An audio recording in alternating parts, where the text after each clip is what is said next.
Experience your dream retirement life for a day. கும்பாபிஷேகம் முடிந்து ஓராண்டே ஆன சூழ்நிலையில் பழனியில் ராஜகோபுரம் ஒரு பகுதி உடைந்து கீழே விழுந்தது. இதுக்கு என்ன காரணம்? அந்த ஈவோ நாங்கள் ஒரு மாதத்துக்குள்ளே ஆகம விதிப்படி இது மீண்டும் சரி செய்யப்படும் அப்படிங்கிறார். ஆனால் அது உடைந்ததற்கு காரணம் என்ன? பொதுவாக நம்முடைய கோவில்கள் பல்லாயிரக்கணக்கான ஆண்டுகளாக நீடித்து இருக்கத்தக்க அளவில்தான் நம்முடைய முன்னோர்கள் மன்னர்கள் கட்டியிருந்தாங்க. ஆனால் இப்போவெல்லாம் அதுவும் இந்த திராவிட மாடல் அரசுக்கு கோல்டு மைன் தங்கச் சுரங்கமே 2 தான். ஒன்று 40,000த்திற்கும் மேற்பட்ட ஹிந்து கோவில்கள், அதனுடைய சொத்துக்கள். 2வது டாஸ்மாக். இது 2 இல்லாமல் இந்த திராவிட மாடல் அரசு ஜீவித்தே இருக்க முடியாது. கோவில் கும்பாபிஷேகத்தின் பொழுது அதற்கு முன்பாக மேற்கொள்ளப்பட்ட கட்டுமான பணிகளில் கட்டுமானத்தில் தரமற்ற பொருட்கள் உபயோகப்படுத்தப்படாமல் இந்த சம்பவம் நடந்திருக்க வாய்ப்பில்லை. ஏன்னு சொன்னால், பழனி முருகன் கோவிலை வச்சு அதை மையப்படுத்தி அரசியல் நடத்துகிற ஒரு கட்சியாக இன்றைய திராவிட மாடல் அரசு இருக்குது. நீங்கள் பார்த்தா ஒரு பெரிய மாநாடே அது எதுக்கு நடத்தினாங்க, அதனால் ஆன்மீகத்திற்கு என்ன மேம்பாடு கிடைத்தது அப்படிங்கிறது பெரிய கேள்விக்குறி. ஏன்னா அந்த மாநாட்டுக்கு வந்த சிறப்பு விருந்தினராக வந்த அன்றைய விளையாட்டுத்துறை மந்திரி, நேற்றிலிருந்து துணை முதல்வராக, அவர் அங்கே வந்து மாநாட்டிலேயே பேசுகிறார். இது ஆன்மீக மாநாடு இல்லை, பின்ன எதுக்காக நீங்கள் மாநாடு நடத்துகிறீங்க? அந்த மாநாட்டுக்கு பேர் என்ன? முத்தமிழ் கடவுள் முருகன் மாநாடு. எவ்வளோ பெரிய மோசடி பேர் வழிகள் இன்றைக்கி ஆட்சியில் இருக்கிறதுனால இந்த ஒரு சம்பவம் நடந்திருக்கு. அதோடு மட்டுமில்லை, நான் ஒரு மாதத்திற்கு முன்பாகவே பழனிக்கு போயிருந்தேன். அங்கே பெரிய செலவில் நல்லா இருக்கிற காம்பவுண்டை இடித்து காம்பவுண்டு கட்டுறாங்க. அதாவது இந்த சிவில் ஒர்க்கில் தான் அதிக பர்சன்டேஜ் காசு பார்க்குறானுங்க. நீங்கள் பாருங்கள், பழைய செவரும் இன்னும் இருக்குது, கொஞ்சம் கொஞ்சமாக எடுத்து புது செவரு கட்டின்னு இருக்காங்க. பழைய சுவர் கான்கிரீட் சுவர், இவங்க புதுசாக கட்டுறது ஜாலி வச்சு கட்டுறாங்க. ஆகவே அந்த ஒரு கோவிலை வச்சே பெரிய அளவில் பணம் சுருட்டுகின்ற ஒரு துறையாக அறநிலைத்துறை மாறி போயிருக்குங்கிறத நேற்றைக்கு நடந்திருக்கின்ற சம்பவம் நமக்கு நிரூபித்து காட்டுகிறது. இதுக்கு முன்னாடியே எனக்கு நல்ல நினைவு இருக்குது. அங்கே பஞ்சாமிர்தம் ஓல்டு ஸ்டாக்காக வந்து நீங்கள் அதை பார்த்தீங்கன்னா, பஞ்சாமிர்தத்தை உடைச்சா நுரைச்சிட்டு இருக்கும். அது பஞ்சாமிர்தம் கெட்டு போயிருந்தால் தான் அப்படி இருக்கும். அதை ஒரு ஹிந்து மத ஆர்வலர் அதை படம் எடுத்து போட்டார்னு அவர் மேலே வழக்கு இருக்குது. இப்பயுமே அறநிலைத்துறையும் சரி அரசாங்கமும் நேத்திக்கு அதை படம் எடுத்தது யார்? அது எப்படி தொலைக்காட்சிக்கு போச்சு? இதை பற்றி அவர்கள் கவலைப்பட்டு கொண்டு இருக்கிறார்களே ஒழிய எப்படி உடைஞ்சுது? ஏன்? என்ன காரணம்? உங்களுடைய லூட்டு. கோவில் திருப்பணியில் அதுவும் எதுவும் இந்த அரசாங்கம் காசு கொடுத்து திருப்பணி நடக்கிறது இல்லை. இந்துக்கள் அவங்களோட பர்சனல் கான்ட்ரிபியூஷன்ஸ், டொனேஷன்ஸ் கலெக்ட் பண்ணி தான் கும்பாபிஷேகங்கள் நடத்தப்படுது. பக்தர்கள் கொடுத்த காசையும் சுரண்டுவாங்களா? மிகப்பெரிய ஊழல் பின்னணி இருக்கிறது என்பது நமக்கு தெளிவாக தெரியுது. ஆகவே இந்த அரசாங்கம் மார்தட்டி கொள்ளுகின்ற கோவில் கும்பாபிஷேகம் இத்தனை பண்ணோம் அப்படின்னு சொல்கிறாங்கல்ல, அத்தனை கும்பாபிஷேகம் நடந்த கோவில்களில் உபயோகப்படுத்தப்பட்ட பொருட்களின் தரம் குறித்து ஆய்வு தேவை. ஏனென்றால் கோவில் கும்பாபிஷேகத்தில் கூட எப்படி ரோடெல்லாம் நாம் பார்த்துருக்கோம், அதுவும் ஊடக நண்பர்கள் தான் அதுக்கு உதவியாக இருக்கீங்க. இந்த அரசாங்கம் சாலை போட்டுதுன்னா இந்த சட்டுவத்தை வச்சு சாலையை பேக்கிறாங்க, தோசை திருப்பது. அந்த அளவுக்கு. ஏன்னா என் வீட்டு வாசலில் போட்டிருக்காங்க, கண்டனூரில் போட்டு 6 மாதம் ஆகலை. எல்லா இடத்துலையும் குண்டும் குழியும் நொல்லையுமா இருக்குது சாலை. ஆகவே இந்த ஊழல் ஆட்சியில் கோவில்கள் கூட விட்டு வைக்கப்படவில்லை என்பதை நேற்றைய சம்பவம் நமக்கு நிரூபிக்கிறது. எனவே என்னோட கோரிக்கை, சேகர் பாபு அல்லது அவரை நீங்கள் எல்லாரும் மக்கள் ரொம்ப பிரியமாக அல்லேலுயா பாபுன்னு சொல்கிறாங்க. ஏன்னா அவரோட சின்ன முதலாளி நான் கிறிஸ்தவர், நான் காதலித்து மணந்த என் மனைவி கிறிஸ்தவர்னு சொன்ன உடனே இவர் ஐயப்பன் கோயிலுக்கு போகிறவர் சாமியே சரணமையப்பான்ல உற்சாகம் வந்தால் என்ன சொல்லணும்? சாமியே சரணமையப்பா சொல்லணும். இல்லைன்னா முத்தமிழ் கடவுள் முருகப்பெருமான், முருகனுக்கு அரோகரா சொல்லியிருக்கணும். ஆனால் அவர் சொன்னது என்ன? அல்லேலுயா. இது எதுவுமே என் வார்த்தை இல்லை. உதயநிதி ஸ்டாலின் தான் கிறிஸ்தவர்னு சொன்னதும் அவர் வார்த்தை. அதுக்கு சின்ன முதலாளி கிறிஸ்தவர்னு உடனே இவர் போட்ட கோஷம், நம்ம 4 மாவடி மோகன் சீலாசரஸ் இருக்கார்ல, ஹிந்து கோவில்கள் எல்லாம் சாத்தானின் கூடங்கள் சொன்ன அந்த தீய சக்தியின் கோஷத்தை இவர் போட்டார் பார்த்தோம். அதனால் he is totally unfit to be HRNC minister. அதனால் அந்த மாதிரியாக இவர்கள் ஹிந்து மதத்தை வைத்து, முருகனை வைத்து, முருகன் கோவிலை வைத்து ஊழலிலே ஈடுபட்டு இருக்கிறார்கள் என்பது நமக்கு தெளிவாக தெரியுது. எனவே இந்த 3 ஆண்டுகள் நடந்த கும்பாபிஷேகம் நடந்த கோவிலில் பூரா கட்டுமானத்தின் தரம் குறித்து ஆய்வும் வெள்ளை அறிக்கையும் தேவை என பாரதிய ஜனதா கட்சி கேட்கிறது.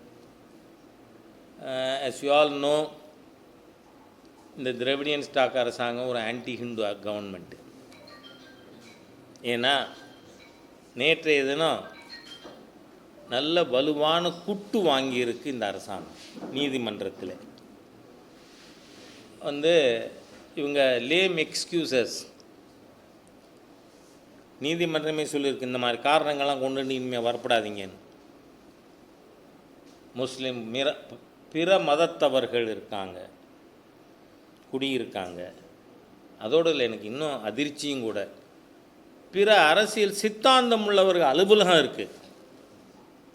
இதெல்லாம் தமிழ்நாடு அரசாங்கமும் தமிழக காவல்துறையும் ஆர்எஸ்எஸ்னுடைய அணிவகுப்புக்கு அனுமதி மறுத்ததற்காக சொன்ன காரணங்கள்.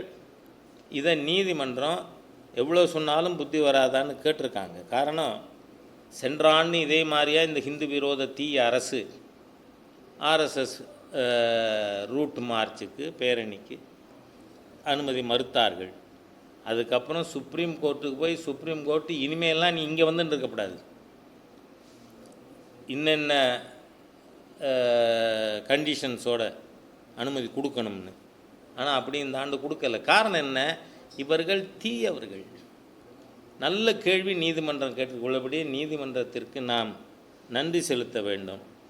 ஒரு மாவட்டத்தில் ஒரு இடத்துக்கு மேலே எங்களால் அனுமதி கொடுக்க முடியாதுங்கிறியே, பவள விழாக்கு எத்தனை இடத்துல எப்படி கொடுத்த? நாம் கேட்டால் அரசியல்னு சொல்லுவாங்க. அதில் ஒன்று ஹிந்துத்வா திரவிடியன் ஸ்டாக்கை பார்த்து சொல்லிட்டாங்கன்னு நீதிமன்றம் கேட்டிருக்கு. உங்கள் பவழ விழாவுக்கு எப்படி கொடுத்தீங்க பல இடத்துல? அதனால் தெளிவாக தெரியுது ஹிந்துக்களுக்கு தமிழகத்திலே மிகப்பெரிய ஆபத்து இருக்கிறது இந்த தீய அரசாங்கத்தின் கீழ் அப்படிங்கிறது. அதனால் ஒரு ஹிந்துவும் இந்த அரசாங்கம் எப்படிப்பட்டது? ஏன்னா மாற்று மதத்தவர்கள் இருக்காங்கன்னு சொன்னால் அப்போ மீதி இடமெல்லாம் ஹிந்து தானே இருக்காங்க பெரும்பான்மை. அப்போ அங்கே நீங்கள் மற்ற மதத்தினருடைய கூட்டத்தை அனுமதிக்க மாட்டீங்களா? அவங்க ஊர்வலத்தை அனுமதிக்க மாட்டீங்களா? சொல்கிற துணிச்சலோ முதுகெலும்போ இந்த அரசாங்கத்துக்கு இருக்கா? யோசிச்சு பார்க்கணும் நம்ம. இது எவ்வளோ மோசமான அரசு நிர்வாகம், அணுவா ஆன்டி ஹிந்து அட்மினிஸ்ட்ரேஷன். அதனால் ஒரு ஹிந்துவையும் நான் கேட்டுக்கிறேன், இந்த தீய அரசாங்கத்தை புரிந்து கொள்வோம், தூக்கி எறிவோம்ங்கிறேன் நான். 26 வாய்ப்பு வருகிறது. நமக்கு அடிப்படை உரிமைகளை கூட மறுக்கின்ற ஹிந்து விரோத தீய அரசு அரசியல் களத்தில் இருக்கக்கூடாதுன்னு முடிவெடுக்கணும்னு நான் கேட்டுக்கிறேன். மீதி நீங்கள் ஏதாவது கேட்குறதுக்கு இருந்தால் கேட்கலாம், நான் சொல்லாதான்.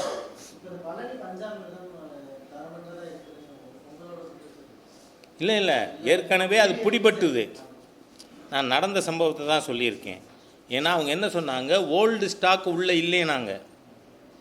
அதை ஒருவர் ஓல்டு ஸ்டாக் இருக்குங்கிறத அந்த ஸ்டாக் எடுத்துகிட்டு வெளில போகிறத கண்டுபிடிச்சிட்டார். அதனால் ஓல்டு ஸ்டாக் நீங்கள் எல்லா பொருளுக்கும் எக்ஸ்பைரி இருக்குல்லங்க. உணவுப் பொருட்களுக்கு எஸ்பெஷலி இருக்குது, மருந்து பொருட்களுக்கு இருக்குது. எக்ஸ்பயர் ஆன ஸ்டாக் இருக்குதுன்னு சொன்னாங்க பக்தர்கள் குற்றச்சாட்டு. இவங்க இல்லைனாங்க. அது ஒருவர் அது போகிற வேனை மறித்து படம் எடுத்துட்டார். அதனால் அவர் மீது வழக்கு இருக்குது. அதனால் இந்த அறநிலைத்துறையினுடைய செயல்பாடு பாருங்கள். சாப்பிட்ற பிரசாத ஐட்டத்தில் எதில் தான் ஊழல் பண்ணுவீங்க? சுரண்டி சாப்பிட்றதுக்கு வகைதொகையே கிடையாதான்னு கேட்குறேன் நான். ஆகவே இதை நாம் புரிஞ்சுக்கணும். இவர்கள் ஹிந்து மத உணர்வுகளை மதிக்காதவர்கள், ஹிந்து கோவில்களை பராமரிப்பதிலே பயணியில் எவிடெண்டாக தெரியுது ஊழல் செய்கிறவங்க. ஆகவே இந்த மாதிரியாக இருக்கிறத நாம் புரிஞ்சுக்கணும். அரசாங்கம் எல்லா இதுலேயும் தரம் இன்ஜினியரிங் எக்ஸ்பர்ட்ஸை வச்சு, ஆர்கிடெக்சரல் எக்ஸ்பர்ட்ஸை வச்சு டெஸ்ட் பண்ணணுங்கிறேன் நான். அந்த கோவில்களின் கட்டுமானத்தை டெஸ்ட் பண்ணணும். இது கோவிலுங்க, இன்னும் யாரோட தோப்புனார் சொத்தும் இல்லை.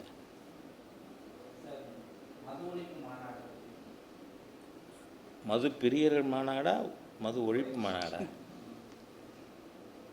நீங்கள் மது ஒழிப்புன்னு சொன்னால் இன்றைக்கு ஆட்சியாளர்கள் அவர்களின் பிரதிநிதிகள் இந்த மாநாட்டுக்கு கூப்பிட்டுருக்கணுமா? ஏன்னா இந்த அரசாங்கம் தானே திறந்தது.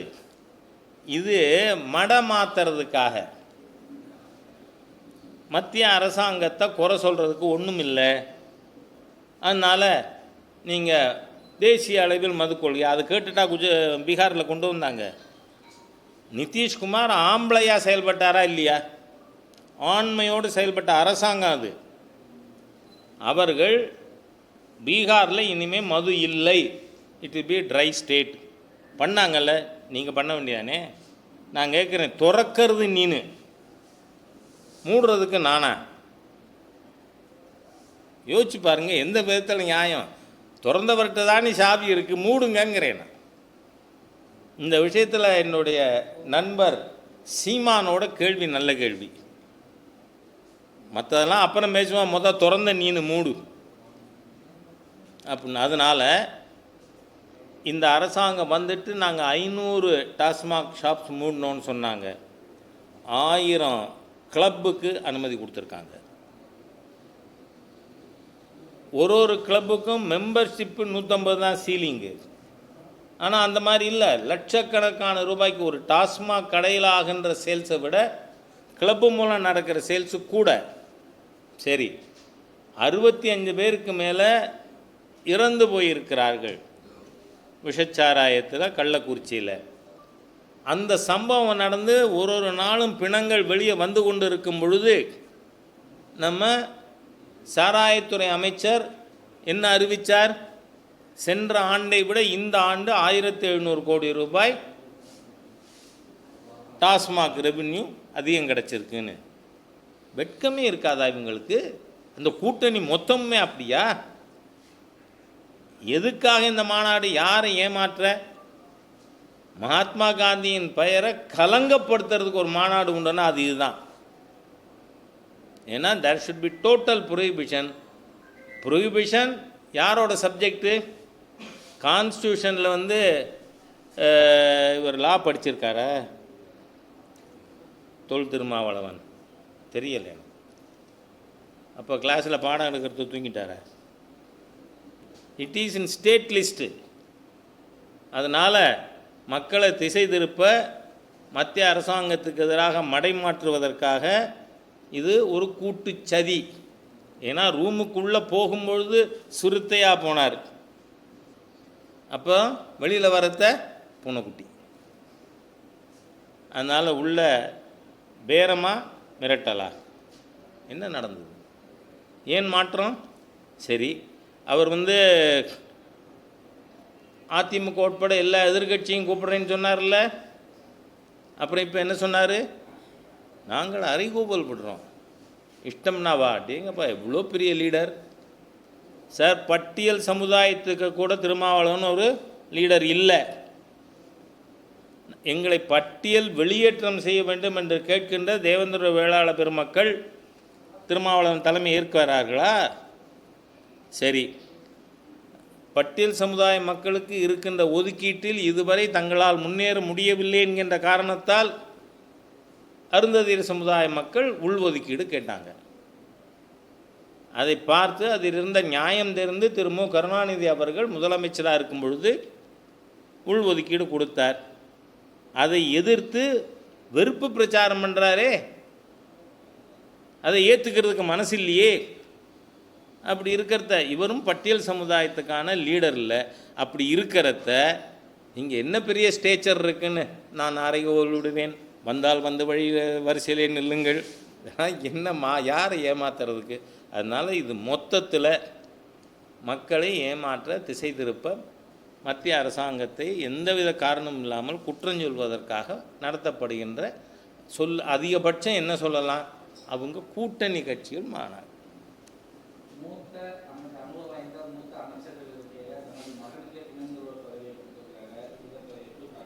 நான் ஏற்கனவே இது பற்றி கருத்து சொல்லிட்டேன். இது பற்றி அருமை நண்பர்கள் துரைமுருகன் அவர்கள், திரு கே.என். நேரு போன்றவர்கள் அவங்க முடிவு பண்ணணும். இந்த கட்சியில் இனிமேல் அவர் இந்த திரு உதயநிதி ஸ்டாலினை டெப்டி சீஃப் மினிஸ்டர் அறிவித்தது செய்தி உங்களுக்கோ எனக்கோ இல்லை. இது யாருக்கு செய்தி? திராவிட முன்னேற்ற கழகத்தில் இருக்கின்ற 50 ஆண்டு 60 ஆண்டு உழைத்த மூத்த தலைவர்களுக்கு கருணாநிதி அவர்கள் குடும்பத்தில் பிறக்கலைன்னா உனக்கு லீடர்ஷிப்பில் இடமில்லை அப்படின்ற செய்தி சொல்லியிருக்கார். அவ்வளவுதான்.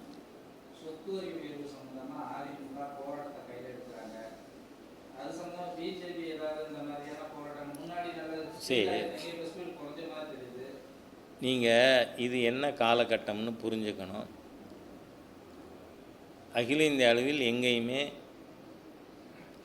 ஆர்ப்பாட்டம், போராட்டம், பெரிய நிகழ்ச்சிகள் என்று இந்த 45 நாளைக்கு கூடாதுன்னு முடிவெடுத்திருக்கு. காரணம், மற்ற கட்சி மாதிரி இல்லை. பாரதிய ஜனதா கட்சியினுடைய விதிமுறைகளின்படி 6 ஆண்டுக்கு ஒரு முறை அகில இந்திய தலைவிலிருந்து அடிமட்ட தொண்டர்கள் வரை எல்லாரும் தங்களுடைய உறுப்பினர் காலத்தை புதுப்பிக்க வேண்டும். Renewal of membership and enrolment of new members, அந்த வேலை நடந்துக்கிட்டு இருக்குது. அதனால் பொதுக்கூட்டங்கள், போராட்டங்கள் தள்ளி போட்டிருக்கு. அவ்வளவுதான்.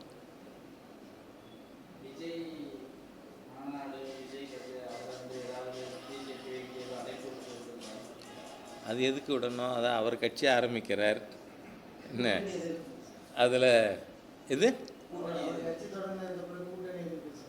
பாருங்கள். நான் 35 வருஷமாக ஆஃபீஸ் பேரராக இருக்கேன். இன்னி வரைக்கும் என்னைக்காவது கூட்டணி பற்றி நான் கருத்து சொல்லியிருக்கேனா? It is the domain of parliament board. பாராளுமன்ற குழு தான் 16 சீனியர் லீடர்ஸ் இருக்காங்க. அவர்கள் எடுக்கின்ற முடிவை செயல்படுத்தும் இடத்தில் இருப்பவன் நான். அதனால் அதை பற்றி கருத்து சொல்ல மாட்டேன். தேங்க்யூ. இல்லை சார், திமுக பற்றி விமர்சனங்கள் அதிகமாக பேசக்கூடிய எச்ராஜா சார் கூட இப்போ கொஞ்சம் அந்த ஏன் என்ன இவ்வளவு நேரம் பேசினதில் நீங்கள் அதில் உப்பு மிளகா இல்லை இத்தனை நேரம் நான் பேசினதில் உப்பு மிளகாயெல்லாம் காரம் கம்மியாக இருக்க? நீங்கள் பாருங்கள், இஷ்யூ பேஸ்டு எப்போவுமே. திருமாவளவன் அவர்களே கூட்டணியில் பங்கு பண்ணுன்னு கேட்டப்போ அதை முதல்ல ஆதரித்தது நான். ஏன்னா நாங்கள் we are not only preaching, we are practising. 2014 எங்களுக்கு பெரும்பான்மை இருந்தும் அனைத்து கூட்டணி கட்சிகளும் நாங்கள் மந்திரி சபையில் சேர்த்து கொண்டோம். 19 முழு பெரும்பான்மை இருந்தும் கூட்டணி கட்சிகளை சேர்த்து கொண்டோம். ஆகவே பாரதிய ஜனதா கட்சி யாரையெல்லாம் அவர்கள் நமக்கு அவருடைய வாக்குகள் வேணும், ஆதரவு வேணும்னு நினைக்குதோ கூட்டணியை மதிக்கின்ற கட்சி. திமுக அப்படி இல்லை. ஏன்னா மைனாரிட்டி கவர்மெண்ட்டுன்னு மேடம் ஜெயலலிதா அவர்கள் பல தடவை சொல்லியிருக்காங்க. பெரும்பான்மை இல்லைனாலும் கூட்டணி கட்சியை உள்ளே உட்கார சீட்டு கொடுக்க மாட்டோம், வெளியில் உட்காரு அப்படிங்கக்கூடிய அகம்பாவம் கொண்ட கட்சி அது. பிஜேபி அப்படி இல்லை. அதனால சொல்லியிருக்கேன். திருமாவளவன் அவர்களோட பல கருத்துக்களுக்கு நான் விரோதமானவங்கிறதுனால அவரோட இந்த நியாயமான கோரிக்கையை நான் எதுக்கலையே. அதனால் every thing is based on issues. சரி, தேங்க்யூ.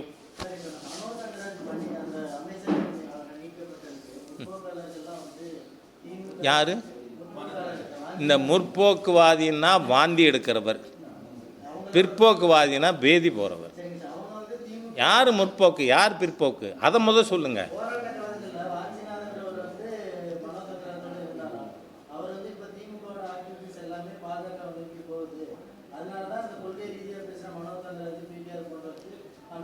சரி, திரு பொன்முடி அவர்கள் என்ன கொள்கை அவர்கிட்ட கம்மியாச்சுன்னு அவரை டிமோட் பண்ணியிருக்கு. இதெல்லாம் என்ன பேச்சு? இங்கே பாருங்கள், ஆவினில் நடு ரோட்டில் நிறுத்தி ஆவின் பாலில் தண்ணி கலக்கப்பட்டதா இல்லையா? சமீபத்துக்கு சொல்கிறேன் நான், பழைய விஷயங்கள் இல்லை. ஆவின் பொருட்களின் தரம் இல்லைன்னு குற்றச்சாட்டுகள் வந்து கொண்டு இருந்தது. அதனால் நிர்வாக சீர்கேடு அப்படி இருக்குன்றது என்னோட கணிப்பு. என்ன, அதே மாதிரி 294 இன்ஜினியரிங் காலேஜஸில் 980 ஆசிரியர்கள் ஒன்றுக்கு மேற்பட்ட கல்லூரிகளில் வேலை பார்க்குறாங்க. அதுக்கு அண்ணா யூனிவர்சிட்டி வைஸ் சான்சலர் என்ன சொல்லியிருக்காரு? வாத்தியார்லாம் அப்படி இருந்தால் மாணவர்கள் எப்படி இருப்பாங்கன்னு எனக்கு தெரியல. ஆதார் கார்டை டூப்ளிகேட் பண்ணி எல்லா காலேஜ்லேயும் வேலை வாங்கியிருக்காங்க. யார் அவங்க? ப்ரொஃபஸர்ஸ். அதை பற்றி கொஞ்சம் கூட கண்டுக்காமல் ஏதோ மாணவிகளோடு டான்ஸ் ஆடுறார் ஒருத்தர். அவர் என்ன பண்ணுறது? அதனால் இதுக்கெல்லாம் பல காரணம் இருக்குது. இதுக்கும் பிஜேபிக்கும் சம்மந்தம் இல்லை. மிக்க நன்றி. சார், ஒன்றே ஒன்று சார், அந்த காந்தி மண்டபத்தில் வந்து மதுபாட்டில் கிடந்த விஷயத்தில் ஆளுநர் வந்து தன்னுடைய பதவியவே மறந்து ஒரு அரசியல்வாதி போல செயல்படுறாரு. என்ன மறந்து போகிறது? ஆளுநராக இருந்தார்னா ஒருத்தர் நேர்மை உணர்வு, நியாய உணர்வு இல்லாமல் இருக்கணும்னு நினைக்கிறோமா? அதுக்கு பதில் சொன்னது சட்ட அமைச்சர் மாதிரி பேசியிருக்காரா? ராத்திரியில் நடக்கிறதுக்கு சர்க்கார் ஒன்றும் பண்ண முடியாதுங்கிறார். அப்போ அமைச்சராக இருக்காதீங்கிறேன் நான். அரசாங்கமே இருக்கக்கூடாது. எங்க காந்தி நினைவு மண்டபத்தை ராத்திரியில் பாதுகாக்கிறது கூட உங்கள்கிட்ட வக்கு இல்லையா? வழிமுறை இல்லையா? அதனால் ஆளுநர் அவர்கள் சரியாக பேசியிருக்கார். இது ஒரு விழிப்புணர்வை ஏற்படுத்தி இருக்கு. இந்த மது ஒழிப்பு மாநாடு அன்னைக்கு அந்த செய்தி வந்திருக்கு. உங்களுக்கெல்லாம் நன்றி. நீங்கள் பாருங்கள், இதுக்கு முன்னாடி இருந்தவர் பேசலைங்கிறது கொஸ்டின் இல்லைங்க. இது நடந்திருக்கா இல்லையா? இது சமூக சீர்கேடு. எனக்கு திராவிடியன் பார்ட்டிஸ்ட பெரிய குவாரலே என்னன்னா, நீங்கள் தமிழ் இனம் பற்றி பேசுகிறீங்க, என் தமிழ் இளைஞர்களை பற்றி கவலை இருக்கா உங்களுக்கு? பள்ளிக்கூட வாசலில் போதைப்பொருள் விற்கிறாங்க, பொட்டலம் விற்கிறாங்க. இந்த அரசாங்கம் என்ன பண்ணி இருக்கு? போலீஸ்க்கு மந்திரி எதுக்கு? யார் போலீஸ் மினிஸ்டர்? ஓ, அவர் தான் சீஃப் மினிஸ்டரா? அதனால் அடுத்த தலைமுறையை அழிக்கின்ற சித்தாந்தத்துக்கு பேர் திராவிடியன் ஸ்டாக். அதனால் இவர்கள் குறைய யாரும் பேசப்படாதுன்னு சொல்லாங்க. Tamil Nadu it is getting degenerated day by day. நாளுக்கு நாள் என் தமிழ் சமுதாயத்தை நாசப்படுத்தி கொண்டிருக்கின்ற ஒரு சித்தாந்தமாக திராவிட சித்தாந்தம் இருக்குது. அதனால் ஆளுநர் இதுக்கு முன்னாடி பேசினாங்க பேசலைங்கிறது பற்றி பிரச்சனை இல்லை. இவர் பேசியது சரி. தேங்க்யூ. நிஜமாகவே கடைசி